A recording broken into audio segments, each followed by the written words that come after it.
नमस्कार दोस्तों, स्वागत है आपका आपके अपने प्लेटफॉर्म सरल एग्जाम में। मैं कुलदीप स्वागत करता हूँ। बात करते हैं आज की महत्वपूर्ण खबरों की। जी हाँ, सबसे बड़ी खबर जो इस समय की है वो सबसे बड़ी खबर ये है कि पश्चिम बंगाल शिक्षक भर्ती जो थी, जी हाँ, उसको रद्द कर देगा। उसको लेकर क्या है वो ग्रुप सी ग्रुप डी सारी भर्तियों को लेकर क्या अपडेट है, आगे क्या होगा उसकी पूरी जानकारी देंगे।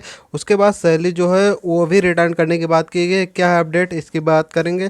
झारखंड पीसीएस की कट ऑफ जारी कर दी गई है। प्री की परीक्षा में धांधली हुई थी, इसको लेकर वीडियो भी वायरल हुए, तो जो भी खबरें हैं वो बताएंगे विस्तार से।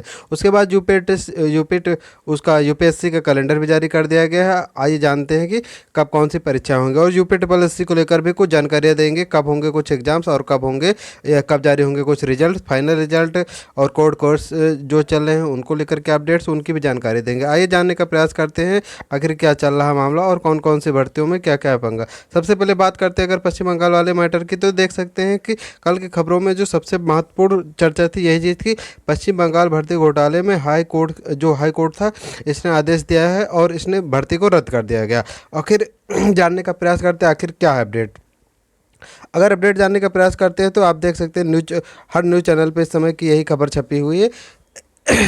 जैसे दिख रहा है कि शिक्षक भर्ती घोटाले में पश्चिम बंगाल की ममता बनर्जी सरकार को कोलकाता हाईकोर्ट से बड़ा झटका लगा। आखिर क्या है मैटर। हाईकोर्ट ने पश्चिम बंगाल स्कूल सेवा आयोग पैनल द्वारा की गई स्कूल शिक्षक भर्ती रद्द कर दी है, यानी कि, और ये भर्ती हाईकोर्ट ने 2016 का पूरा जॉब पैनल रद्द कर दिया, यानी ये भर्ती 2016 की है। आप अंदाजा लगा सकते हैं कि यानी लगभग 8-9 साल बाद ये भर्ती रद्द की गई है। उसके साथ इसमें लगभग 24,000 पदों पर भर्तियां की गई थी। कोर्ट ने इस भर्ती को रद्द करते हुए साथ ही साथ इस भर्ती में 5 से 15 लाख रुपए तक के घूस लेने का जो आरोप लगा था उसके आधार पर इस भर्ती को रद्द किया है।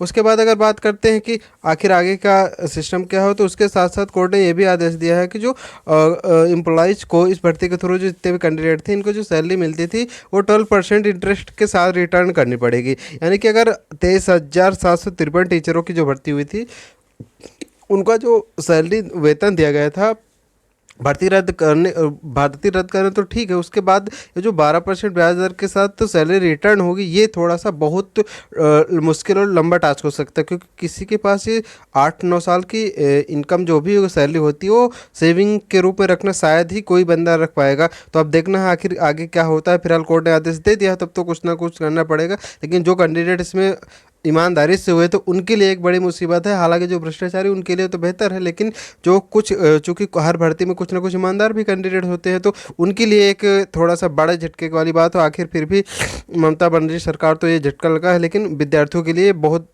बुरी न्यूज़ है एक तरफ से देखा जाए। जो भ्रष्टाचारी हैं उनके लिए तो चलो देखा न्यायिक दृष्टि से ठीक है, लेकिन अब जो ईमानदारी से हुए तो उनके लिए थोड़ी सी मुसीबत की बात है। उसके बाद बात करते हैं कि और सबसे बड़ी बात है कि जो सबसे मेन मुद्दा ये है कि जो पेमेंट रिटर्न करना। अगर पेमेंट रिटर्न करने का मतलब ये हुआ कि अब इतनी बड़ी अमाउंट और 9-9 साल की सैलरी और वो भी 12% ब्याज के साथ वापस करना आसान काम नहीं होगा।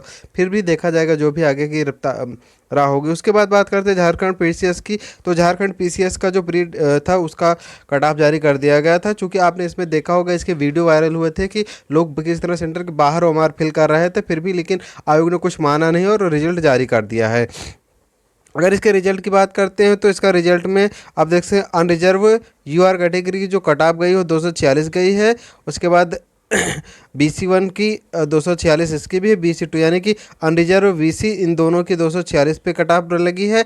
SC की कट ऑफ 236, ST की 224 और EWS की 246, ठीक है। यानी कि अनरिजर्व BC और EWS इन तीनों की 246 पे कट ऑफ गई है। और प्रिमिटिव ट्राइब से जो होते हैं आद्य जनजाति निवासी होते हैं उनकी 150 कट ऑफ गई है।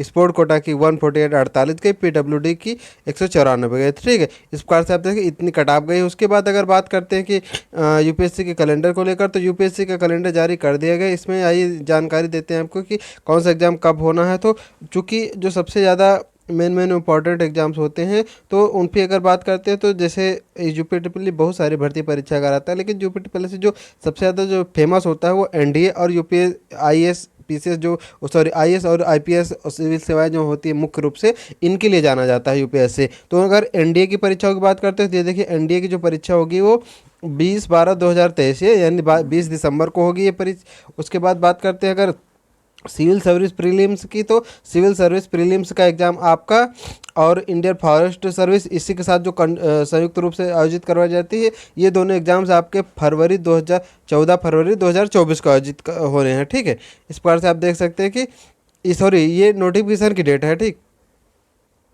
ये आपके जो आपको बता रहे हैं ये नोटिफिकेशन की डेट है और एग्ज़ाम की डेट ये रहती है, यानी कि सिविल सर्विस जो आपका यूपीएससी है, इसका जो आईएसपीसीएस के एग्ज़ाम्स होंगे वो संडे 16/6/2024, ठीक, यानी कि जून 2024 में इसके एग्ज़ाम्स आयोजित करवाए जाएंगे। तो इस प्रकार से देख सकते हैं कि और इसका आवेदन ये जो नोटिफिकेशन जारी होगा ये 14 फरवरी को जारी होगा और इसका एग्ज़ाम्स आपके 16/6/2024 यानी 16 जून 2024 को आयोजित करवाए जाएंगे। उसके बाद मेन एनडीए और इसका हो गया, बाकी तो सीबीआई के थोड़े से डीएसपी रैंक की जो भर्ती होती है इसकी भी भर्ती आएगी, ये भी 20/12/2023 यानी 20 दिसंबर का नोटिफिकेशन आ जाएगा। तो यूपी ट्रिपल एस सी की ये खबर थी, मैं ये थे। उसके बाद अगर यूपी ट्रिपल एस सी को लेकर कुछ बात करते हैं, तो अगर यूपी ट्रिपल एस सी की अगर खबरों पर बात की जाए तो इसके जो प्रमुख रूप से जो एग्ज़ाम्स कंडक्ट होने हैं उनकी अगर हम बात करते हैं, तो एग्ज़ाम्स में जो सबसे इस समय जो पेचीदा बना हो, तो सबसे पहले आप सभी लोग जानते हैं वीपीओ के एग्ज़ाम कंडक्ट करवाया जाएगा और वीपीओ के एग्ज़ाम्स के पश्चात आपके छोटे छोटे एग्ज़ाम जो पेंडिंग पड़े हुए हैं वो करवाए जाएंगे। उसके पश्चात अन्य भर्ती परीक्षाएं होंगी। उसके बाद बात करते हैं इस समय इसकी जो सबसे बड़ी मुख्य सेविका और लेखपाल को लेकर जो पेंडिंग पड़े हुए मुख्य सेविका की सुनवाई अब आपके 24 अप्रैल को होनी है। उसके बाद लेखपाल की सुनवाई आपके 29 को ही अभी लगी है। उसके बाद कुछ डिवीजन चल रही हैं, आप सभी जानते हैं। कुल मिला के ये है कि इस समय की अपडेट है, जो सबसे ज़्यादा इंपॉर्टेंट महत्वपूर्ण खबर है वो यही है कि पश्चिम बंगाल शिक्षक भर्ती जो रद्द की गई, ये सबसे बड़ी अपडेट है। ठीक, तो अगर चैनल को सब्सक्राइब नहीं किया तो चैनल को सब्सक्राइब कर ले ताकि आपको सभी नोटिफिकेशन टाइम टू टाइम मिलते रहें। थैंक यू, धन्यवाद।